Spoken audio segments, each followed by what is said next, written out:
मौन एक अद्भुत शक्ति है। बहुत से लोग और मैं भी यह मौन हूं कि मौन ही सारी विपदाओं का निवारण है। जब हम अपने मन को नियंत्रित कर पाते हैं, तब भी मौन का सत्य अनुभव होता है, दर्शन में रहस्य रहता है। तो आपको यह अनुभव प्राप्त नहीं होगा। अपने अंतर्निहित ज्ञान को खोजने के लिए मौन दर्शन में पहला कदम माना जाता है। मौन से हानि नहीं, बल्कि सिर्फ लाभ ही लाभ होता है। इस संसार में जो भी है, वह सब कुछ एक ऊर्जा से ही उत्पन्न हुआ है। सभी बातों में किसी न किसी शक्ति का ही उपयोग होता है।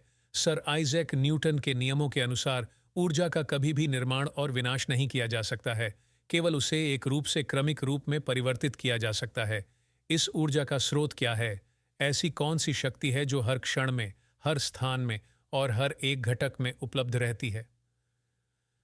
शक्ति। हिंदू धर्म के अनुसार मां देवी को ही सृष्टि की ऊर्जा का स्रोत कहा गया है, और इसी गुण विशेष की वजह से शक्ति के नाम से भी जाना जाता है। देवी इस जगत की पूर्ण अनुभूति को शक्ति प्रदान करती है, और मन शक्ति को शामिल करने में भी यही सहायता मिलती है। मौन की वजह से हम हमारे स्रोत यानी शक्ति के संपर्क में आते हैं। इस शांति स्वरूप मौन से विश्राम और पुनश्च नव चैतन्य प्राप्त करने की संधि प्राप्त होती है। पर यह विश्राम का अर्थ सिर्फ शारीरिक क्रियाकलाप से ही विश्राम नहीं, बल्कि मानसिक स्तर पर भी विश्राम है।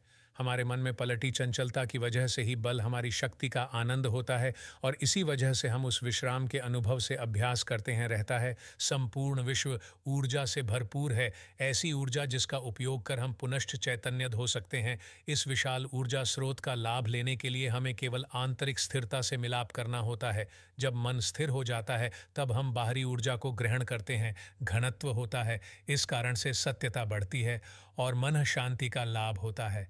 बेचैनी कम होती है और मन की शांति का लाभ होता है, और मौन के साथ वह अधिक समृद्ध अनुभव करता है। साइलेंस से हमारी वाणी शुद्ध हो जाती है, और उनसे हमारी स्किल्स और भी विकसित हो जाती हैं। मौन धारण से मन शांत, तारापूर्ण, अंतर्मुखी हो जाती है। परिणाम स्वरूप हम अपनी आंतरिक गहराई तक पहुंच नहीं पाते, बल्कि कई और अधिक विशाल अर्थ है मौन का। मौन के प्रकार। प्रथम, जब हम किसी व्यक्ति से बात नहीं करते और मन में किसी भी वस्तु का रस नहीं लाते, न करके ऊर्जा का संग्रह करते हैं। दूसरा, अन्य प्रकारों में हम विकास स्वरूप आगे बढ़ते हैं और सभी प्रकार के भौतिक सुखों का उपभोग प्राप्त करने से बचना चाहिए। तीसरा, इस प्रकार के मौन में हमें किसी चीज की आवश्यकता महसूस नहीं होती। हम पूर्णतया शांत रहते हैं, अपने ही अंतर ज्ञान में तृप्त हो जाते हैं। इसी कारण हमारे मन एक केंद्री में, वह आपका आत्मतीव्र निरीक्षण, स्थिर होता है। मानस शास्त्र में मौन का विश्लेषण। हमारे विचार की चंचलता को रोकना एक ध्यान देने योग्य बात है। यही मन को शांति प्रदान करने वाला योग है। इससे ही हमारी खुद से पहचान होती है। हमें जीने के लिए एक नई दिशा होती है। हर इंसान का उद्दिष्ट आनंद और शांति ही होती है।